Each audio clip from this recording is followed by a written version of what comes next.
Angra em Revista, no Rádio Clube de Angra, quinzenalmente aos sábados. Ora, muito boa tarde, seja bem-vindo a mais um Angra em Revista, o primeiro de 2022. Connosco, como sempre, o Presidente da Câmara Municipal de Angra do Heroísmo, Alan Menezes. Mais uma vez, boa tarde, obrigado pela sua presença. Antes de mais, também, meu nome e em nome de toda a equipa do Rádio Clube, um bom ano para si, para a sua família e para aqueles que lhe são mais próximos. Presidente, começamos o ano, o último Angra em Revista foi a 11 de dezembro, já passou aqui quase um mês. Começo por perguntar como é que correu a afluência ao comércio local, juntamente com aquilo que vem sido os números da Covid, se houve algum retrocesso. Bom, neste nós tivemos um período de Natal que arrancou muito bem e teve um fim já não tão bom. Na verdade, nós quando começámos aqui a animação da cidade e a iluminação e todo este processo do Natal, estávamos num período bom, quer de tempo, quer de Covid, e portanto as coisas arrancaram bem, e a verdade é que a Câmara de Comércio já apresentou o seu balanço das atividades e as coisas correram magnificamente bem do ponto de vista das vendas, que era isso que mais interessava. Contudo, a meio deste processo, entre o Natal e o Ano Novo, houve aqui uma mudança de tempo nos dois sentidos. Por um lado veio o mau tempo, que causou alguns danos na iluminação e alguns danos na decoração da cidade, e fomos obrigados a retirar as barraquinhas da Praça Velha, a retirar a bola que lá estava. Tivemos que fazer um conjunto de adaptações, porque houve danos, nada de muito grave, mas danos razoáveis, e portanto a decoração ficou estragada. E por outro lado também houve aqui uma mudança profunda no que diz respeito à situação do Covid, em que nós passámos de uma situação muito confortável para uma situação bastante desconfortável. E isso, claro, que teve um impacto profundo na passagem de ano, em que a maior parte das festividades acabaram canceladas, ou pelo menos muito restritas, e também as próprias vendas e a própria vida na cidade sofreu com essa mudança que aconteceu naqueles dias da aproximação ao Ano Novo, mas ainda assim eu diria que do ponto de vista global foi uma boa época festiva. A Câmara do Comércio até em comunicado informou que foram distribuídas mais de 10 mil senhas relativamente ao ano anterior. É verdade, isto também não seria de esperar, porque no ano anterior é preciso não esquecer que nós no último Natal estávamos num período ainda muito atemorizados com as questões do Covid e portanto era de esperar um crescimento, e ainda bem que ele aconteceu. O que é certo é que as coisas correram bem e o comércio de porta aberta da cidade funcionou bem, teve bons resultados. E era esse o objetivo fundamental de todo este esforço que se fez em torno da animação da cidade no fim de ano. Portanto, as coisas, desse ponto de vista, não podiam ter corrido melhor. Os eventos de final de ano é que já não tiveram a mesma sorte. Enfim, esses aí sofreram as consequências da mudança, quer do mau tempo, porque na verdade também os dias não foram grande coisa do ponto de vista meteorológico, quer particularmente a questão do Covid, que neste momento é uma das grandes preocupações, e no momento em que nós aqui falamos, esta questão do Covid está aguda. Os números têm subido a pique nos últimos dias. Mas felizmente o número de pessoas efetivamente muito doentes ou com gravidade não tem subido tanto quanto isso, o que mostra o valor da vacinação. E mais uma vez fica aqui o apelo para aqueles que ainda não o fizeram, está na altura de o fazer, porque nesta altura, com tanta gente a dar positivo, a probabilidade de encontrar o vírus é elevadíssimo e, portanto, nesta altura é mesmo uma necessidade urgente que as pessoas que ainda não se vacinaram, que felizmente não são muitos, mas aqueles que não se vacinaram, que se vacinem, porque as consequências para quem não está vacinado podem ser gravosas. Para os outros, pronto, de vez em quando há um caso que corre pior, mas a grande maioria, estamos a falar na casa dos 90 e muito por cento, acabamos ou por não ter sintomas ou por ter apenas sintomas ligeiros. Pronto, são as inconveniências da vida. Exatamente. Os últimos estudos também apontam que esta nova variante ataca principalmente pessoas mais novas, neste caso crianças, ou as mais velhas acima dos 60 anos, digamos os adultos mais velhos, o que também pode separar aqui algumas faixas etárias e não atingir a vida de todos, digamos assim, não é? Pois, nesta altura a questão fundamental mesmo é nós termos uma boa cobertura do ponto de vista da vacinação. Portanto, é fundamental que as pessoas se vacinem, e os poucos que ainda não o fizeram, está na altura de o fazerem, para evitar consequências piores. Todos nós conhecemos histórias de situações do Covid que inclusive acabaram em morte de pessoas não vacinadas, obviamente também algumas vacinadas, mas aí é uma raridade. Mas a verdade é que o assunto... Na região tem sido principalmente as não vacinadas. E acho que todos nós, não vale a pena falar aqui em nomes nem em casos particulares, todos nós conhecemos situações que acabaram muito mal, ou pelo menos levaram a grandes aflições, exatamente porque as pessoas não estavam vacinadas. Portanto, está na altura de quem ainda não o fez de o fazer. Pergunto-lhe que efeitos tem, por exemplo, o atraso no início do segundo período do ano letivo para uma Câmara Municipal ou para os serviços?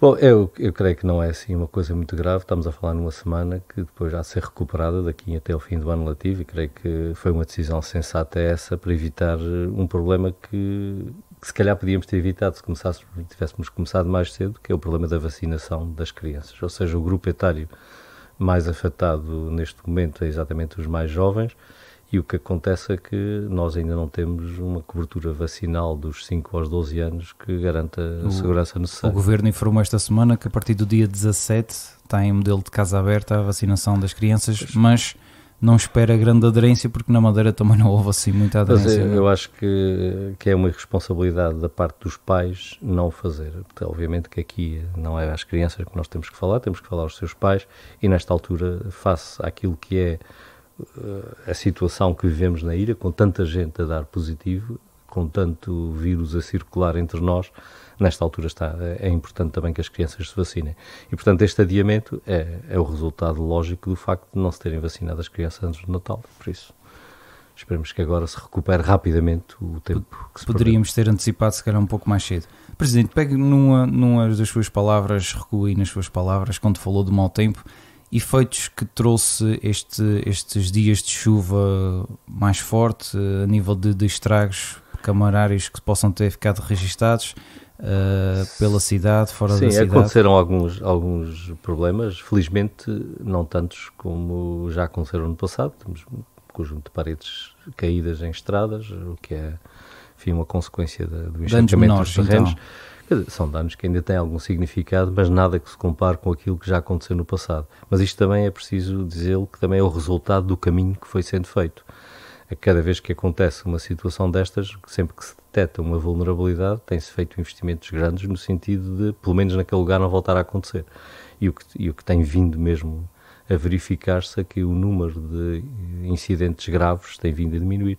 Claro que nós estamos fora de perigo, um dia destes pode haver aí uma chuvada que cause grandes problemas. A nossa cidade, particularmente a nossa cidade, tem grandes vulnerabilidades, portanto nós temos todas estas encostas aqui a convergir para a Praça Velha, e claro que a água corre sempre para baixo, como toda a gente sabe, claro. Portanto é ali que converge, portanto nós temos sempre riscos. A mesma coisa acontece nas freguesias, particularmente nas freguesias aqui para o oeste, da Serreta até aqui São Bartolomeu. Temos ribeiras muito poderosas que vêm ali das encostas da Serra de Santa Bárbara e que são sempre uma preocupação. Portanto, nós temos um concelho que tem um território que é muito vulnerável às cheias e, portanto, temos sempre que ter presente esta preocupação, que um dia destes pode acontecer, e temos que estar preparados para isso. Mas também a verdade é que sempre que acontece nós temos tomado medidas relativamente enérgicas no sentido de naquele lugar pelo menos não voltar a acontecer. Mas claro que há muitos lugares para acontecer. Exatamente. A Câmara Municipal investiu bastante nos últimos tempos na limpeza das ribeiras e no aumento até do caudal de algumas delas para que a água passasse mais facilmente. Sim, nós temos investido muito na substituição de pontões, fazer pontos maiores com maior capacidade de vazão para evitar que seja um problema. Temos investido bastante na eliminação de habitações e de estruturas dentro do leito das ribeiras ou demasiado próximo do leito das ribeiras. A Câmara já comprou para aí uma boa dúzia de casas para demolir, para tirá-las de dentro das ribeiras, tentar resolver esse problema de forma o mais radical possível. Isso também era um dos problemas que afunilava as ribeiras e depois o caudal, obviamente. E há casas que eram uma questão histórica, ou seja, sempre que havia uma chuvada mais intensa, lá tínhamos o problema naquela casa. Não vale a pena continuar a lutar contra o inelutável, mas vale resolver o problema de vez. Mas claro que nós estamos a falar em intervenções que, apesar de muito que se fez, são uma gota d'água no meio do grande oceano dos problemas, porque nós continuamos a ter muita ribeira com muitas casas e muitas zonas de vulnerabilidade. Portanto, esta é uma daquelas mensagens que é preciso que toda a gente interiorize, que o nosso concelho tem grandes vulnerabilidades e nós temos que estar sempre preparados para ter problemas. Exato, a Câmara acho que foi pioneira num sistema de sensores nas ribeiras, do caudal das ribeiras. O professor quer nos falar um pouco sobre esse tema, e foi uma parceria com a Proteção Civil, certo? É uma parceria e também com o Air Center, que está ali instalado na Terra Chã, no Terra Nova, na antiga universidade, ali junto à Igreja Terra Chã. O que nós estamos a fazer é usar uma nova tecnologia que está agora a ser disponibilizada, e a Câmara é um dos principais utilizadores, chamado LoRaWAN. É uma tecnologia que permite enviar informação de forma gratuita e que permite depois encaminhar através, funciona muito parecido com o que acontece com os telemóveis, que vai passando de torre em torre ou de emissora em emissora, até um computador que junta as coisas, e nós estamos a usar para 2 objetivos. Que é a leitura dos contadores. Nós nesta altura vamos a caminho de 2.000 clientes que já têm contadores desses, em que não vai ninguém lá ler a casa. A Câmara lê a partir das suas instalações, portanto envia um sinal, exatamente, já tinha sido anunciado até recolhe a informação. E a outra tem a ver com as questões de proteção civil, em que temos, nesta altura, postos meteorológicos que estão instalados aí em alguns lugares mais estratégicos para saber quanto é que chove e o vento que lá faz, e temos num conjunto de canais que vem dar aqui ao centro da cidade, portanto na zona mais vulnerável, medidores de caudal que permitem alertar com, enfim, não é com muita antecedência, mas com umas dezenas de minutos de antecedência que vai haver um problema, o que permite também fazer alguma mobilização de meios e ir pode prevenir males maiores também. Sim, e por outro lado permite uma coisa que é muito importante, que é ir criando um histórico de caudais, para nós sabermos quanta água que efetivamente corre ali, e depois fazer a correlação entre o caudal e a precipitação que aconteceu, de maneira que se consiga também ter aqui algum grau de previsibilidade. Isto vai parar depois a utilização de outra ferramenta, que são os resultados do radar meteorológico que está em Santa Bárbara, que permite dizer qual é a precipitação que está a acontecer em nos vários quadrantes. Nós, sabendo qual é essa precipitação que está a acontecer, se tivermos um algoritmo que relacione a precipitação com o caudal, podemos ter previsões feitas bastante mais cedo. Ou seja, neste momento, como ainda não temos isso a funcionar assim, estamos apenas a medir, temos, minutos, mas nós podemos ter um tempo bastante maior se formos capazes de dizer, bom, quando chove esta quantidade neste sítio, o caudal em tal sítio é aquele, não é? E aí permite-nos aqui ter um tempo de resposta maior. Percebendo que não deve ser um sistema propriamente barato, digamos assim, a Câmara vai investir nas ribeiras que normalmente são as mais danosas, ou... Sim, quer dizer, aquelas ribeiras que correm para o mar e que não mora ninguém ao lado delas, não propriamente um assunto que nos preocupa muito. A nossa preocupação é essencialmente aqui nestas linhas de água que convergem aqui para o coração da cidade, porque na verdade toda esta zona que vai do Alto das Covas até lá acima ao pé do Liceu e depois até às encostas da Serra de Morião é tudo uma bacia hidrográfica que converge no coração da cidade, ou seja, literalmente converge na Praça Velha e na Rua Direita. Houve um estudo até da parte da Secretaria Regional do Ambiente e Alterações Climáticas que dá nota daquela que passa pelo Largo de São Bento, que é uma das piores ribeiras da região, com maior caudal, que junta mais água, digamos assim. Sim, toda a drenagem, quem está aqui, quem conhece a cidade e olha para cima, vê aquela costaneira, aquelas montanhas que estão aqui por trás da cidade, toda a água que cai lá em cima, pois passa por essa zona e passa pelo centro da cidade. E, portanto, essas são as nossas principais preocupações e é aí que se fez este maior investimento e vai-se continuar a fazer, até porque nós estamos a candidatar-nos à Ilha Terceira, nestes 2 concelhos, a sermos uma zona livre tecnológica e voltada para a utilização deste tipo de tecnologias, o que também nos interessa, do ponto de vista da promoção da economia, irmos criando um adquirido na utilização e na criação de uma infraestrutura de LoRaWAN, e a Câmara está a investir na cobertura de todo o concelho por uma rede de LoRaWAN,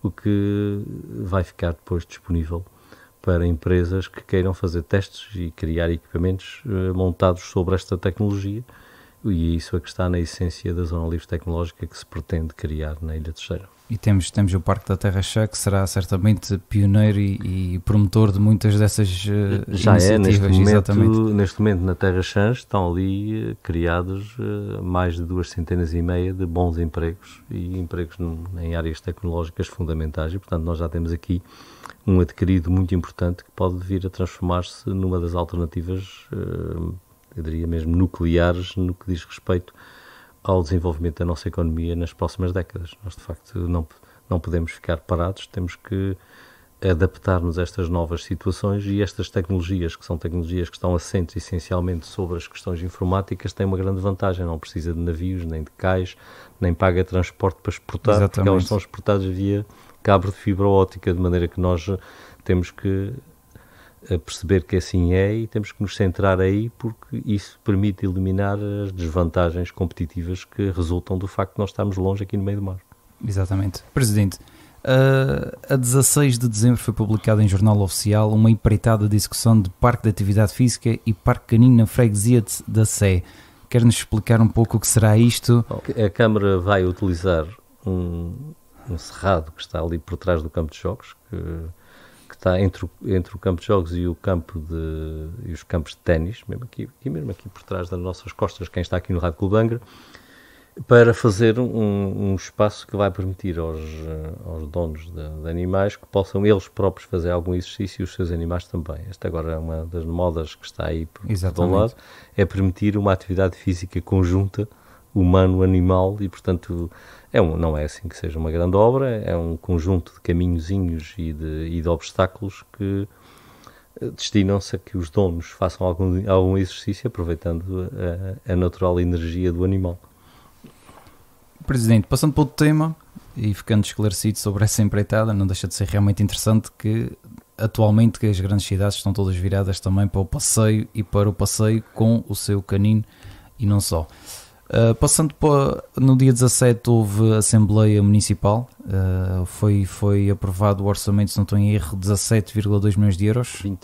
27, peço desculpa, aqui o lapso, 27,6. 17 são as despesas. As despesas, pronto. O orçamento foi aprovado, obviamente, em Assembleia, não deixou de ter críticas das bancadas da coligação. Pergunto-lhe, na sua opinião, a Câmara de Angra, nos últimos tempos, toda a gente, ou praticamente toda a gente, admite que tem uma boa estabilidade financeira. Acha demasiado chamar-lhe poupar para não investir?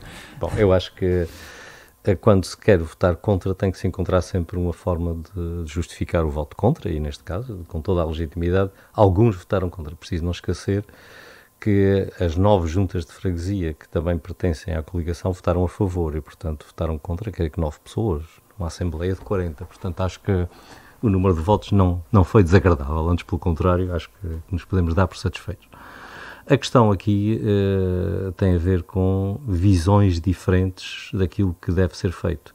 Nós temos vindo, ao longo destes 8 anos, agora vamos no nono, este é o nono orçamento da minha responsabilidade, temos vindo sempre num caminho de consolidação financeira do município. Nesta altura, do ponto de vista da situação financeira, a nossa Câmara é uma das que melhor está a nível nacional. E, portanto, isto permite-nos encarar... Isso foi admitido, peço desculpa, não perco o raciocínio, que foi até admitido para a candidata do Chega nas últimas eleições autárquicas, portanto, se o Chega admite... E é admitido, acho que nesta altura, isto não é uma questão de opinião, o anuário financeiro das autarquias está aí publicado e, portanto, basta pegar no coisa, são números não Exatamente. Se discute. A questão aqui é outra, tem a ver com a maneira como as coisas podem e devem ser feitas. Nós, obviamente, podíamos fazer muito mais obras, mas se fizéssemos mais obras, alguém teria que as pagar e provavelmente estaríamos num percurso que não é aquele que, do ponto de vista, é mais certo, que é de onerar o futuro. Ou seja, eu espero, no dia em que eu deixar de ser Presidente, entregar a quem vier a seguir uma Câmara em que quem vier a seguir possa fazer os investimentos que achar adequados e não fique preso, como muitos de nós, Presidentes de Câmara, estamos nesta altura presos ao pagamento das dívidas do passado.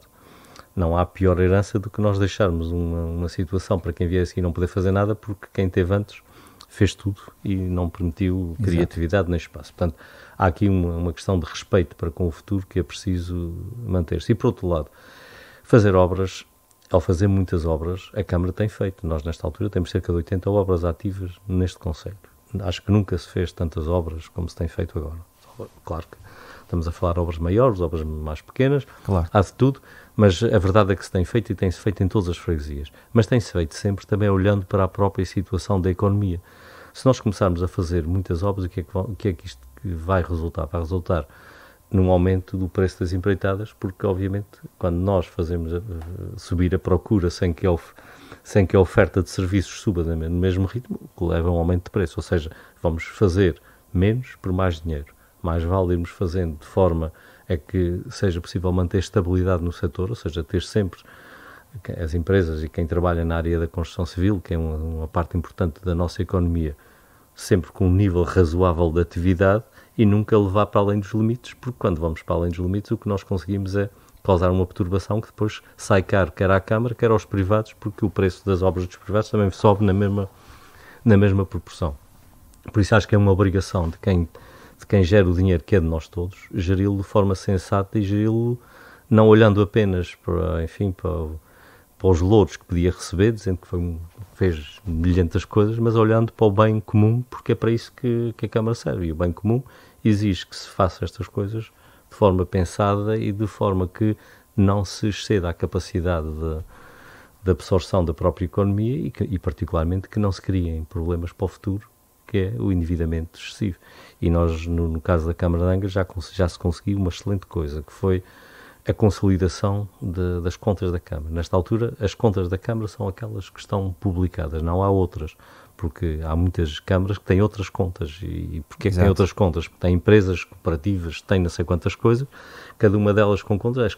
As contas da Câmara, vistas isoladamente, aparecem bem, mas depois a desgraça está na periferia. O bolo está na desgraça ao lado, exatamente. Nós, neste caso, não temos periferia, tudo o que tínhamos já foi extinto, até os próprios serviços municipalizados já foram internalizados. Portanto, as nossas contas são literalmente essas contas que são conhecidas.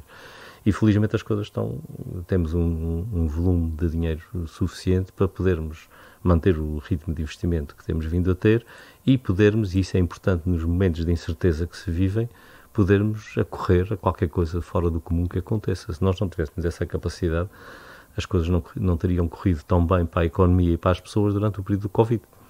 Nós, no período do Covid, tivemos a capacidade de fazer o que era preciso fazer para resolver os assuntos. E sabe Deus o que é que vai acontecer. Portanto, é preciso manter sempre aqui uma capacidade que permita intervir sem causar grandes perturbações. Nós vamos ter um orçamento final no próximo ano na casa dos 30 milhões de euros. Nós ainda temos cerca de 3 milhões de euros para transitar deste ano para o ano. O que é que isto significa? Significa dinheiro que está afeto a obras, portanto já está comprometido, mas essas obras ainda não estão efetivamente concluídas, porque nós temos, infelizmente, também tido muitos atrasos nas obras. E, portanto, daqui por uns meses vamos adicionar cerca de 3 milhões de euros a estes 27 e, portanto, vamos ter um orçamento final da Câmara para o ano 2022 na casa dos 30 milhões, o que é muito razoável para a população que temos, e isto sem recorrer a dívidas e sem aumentar preços nem de água nem de coisa nenhuma desde 2011. E, portanto... A sua gestão na Câmara Municipal sempre foi de encontro àquilo que era preciso e não construção para inglês ver? Não, eu sempre tento fazer as coisas como faria se fosse uma coisa minha, que é tentar resolver o assunto da forma mais lógica e racional sem causar problemas. É verdade que eu sei que todos nós temos direito às nossas vaidades e também tenho as minhas, e toda a gente gostaria que no fim do processo... O que seríamos nós sem um bocadinho de vaidade. Exatamente, ser uma grande obra que aquele filho fez... Mas se isso for feito com custos que depois sejam um problema para o futuro, mais vale estar quieto. Exato. Presidente, mesmo para terminar, e sendo este o primeiro Angra em Revista de 2022, deixo-lhe o micro para deixar uma mensagem aos angrenses. O tema que achar eu acho que o melhor tema nesta altura é uma mensagem de esperança no ano de 2022. Nós de facto precisamos de um bom ano, e quando eu digo um bom ano é mesmo um bom ano, e que seja um ano de libertação em relação àquilo que têm sido os nossos problemas nestes últimos 2 anos. De facto nós temos vivido uma situação de profunda anormalidade na nossa vida coletiva e até mesmo em muitos casos nas nossas vidas pessoais, e estamos a precisar de retomar, as nossas vidas. E isso passa por ultrapassarmos, por um lado, as questões do Covid e, por outro lado, as consequências económicas do Covid. Porque o Covid não é apenas o vírus, também é o vírus, e nesta altura, eu, aproveitando este minuto, volto a fazer o apelo a que as pessoas se vacinem e que as pessoas sigam as normas de segurança que todos já conhecemos de cor, já temos toda essa experiência, para ver se conseguimos também colocar um ponto final nesta questão da doença propriamente dita, e depois votos de que a nossa economia retome o seu andamento normal e que nós possamos retomar a caminhada que estávamos a fazer em 2019, que apontava para um ano muito bom em 2020, quer do ponto de vista do turismo, quer do ponto de vista, da atividade económica, e que seja possível voltar aí. Portanto, ficam aqui os meus votos de um bom 2022 e que seja um ano de retoma, quer na saúde, quer também na economia e particularmente na nossa cultura, nas nossas touradas, nas nossas festas, nas nossas São Joaninas. Tudo isto tem que voltar à sua normalidade, para que nós nos sintamos novamente uma comunidade de gente livre que faz aquilo que acha que que é bom e que quer fazer. Aquilo que vamos chamar nova normalidade. Exatamente, Presidente, a nova normalidade. Uma vez mais, muito obrigado por este bocadinho. Despeço-me deste Angra em Revista, sábado, dia 8 de janeiro.